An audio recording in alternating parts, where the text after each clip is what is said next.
প্রধান সংবাদগুলির একটি সারসংক্ষেপ দেওয়া হলো। আজকের প্রধান সংবাদ 12ই জুন 2025 বুধবার। আন্তর্জাতিক মঞ্চে বাংলাদেশের সম্মান বৃদ্ধি।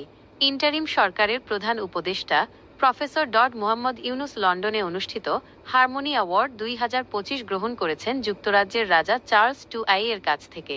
এই অনুষ্ঠানে তিনি যুক্তরাজ্যের ঊর্ধ্বতন কূটনৈতিক ও বাণিজ্যিক নেতাদের সাথে সাক্ষাৎ করেন এবং বাংলাদেশ থেকে অবৈধ অর্থপাচার রোধ, জলবায়ু সংকট ও টেকসই উন্নয়ন বিষয়ে দ্বিপাক্ষিক সহযোগিতা নিয়ে আলোচনা করেন।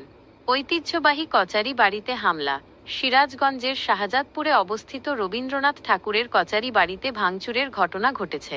পার্কিং ফি নিয়ে সংঘর্ষের জেরে উত্তেজিত জনতা ঐতিহাসিক স্থাপনাটির কিছু অংশ ক্ষতিগ্রস্ত করেছে।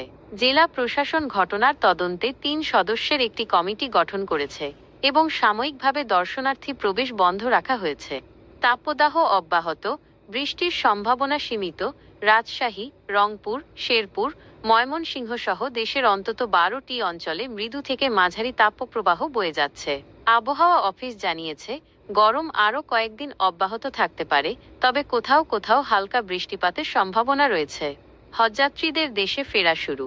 এবছর বাংলাদেশ থেকে হজে গমনকারী 86,000-এর বেশি যাত্রীর মধ্যে 8,606 জন ইতোমধ্যে দেশে ফিরে এসেছেন। এর মধ্যে 837 জন সরকারি ব্যবস্থাপনায় এবং বাকিরা বেসরকারি ব্যবস্থায় ফিরেছেন। সৌদি আরবে এখনও প্রায় 78,000-এর মতো হজযাত্রী অবস্থান করছেন। বাজেট আলোচনায় নতুন ধারা। 2025-26 অর্থ বছরের প্রস্তাবিত বাজেটে 7.90 লক্ষ কোটি টাকা ব্যয় ধরা হয়েছে। রাজস্ব আদায়ের লক্ষ্যমাত্রা 5.64 লক্ষ কোটি টাকা, যা জিডিপির প্রায় 9%। বাজেটে শিক্ষা, স্বাস্থ্য, কৃষি ও সামাজিক নিরাপত্তা খাতে বিশেষ গুরুত্ব দেওয়া হয়েছে। কর কাঠামোতে পরিবর্তনের প্রস্তাবও আলোচনায় উঠে এসেছে। জনসমাবেশে নতুন নিষেধাজ্ঞা।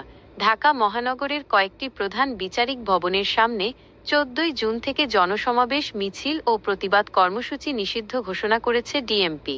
নিরাপত্তা ও বিচারকার্য নির্বিঘ্ন রাখার জন্য এ সিদ্ধান্ত নেওয়া হয়েছে বলে জানানো হয়েছে।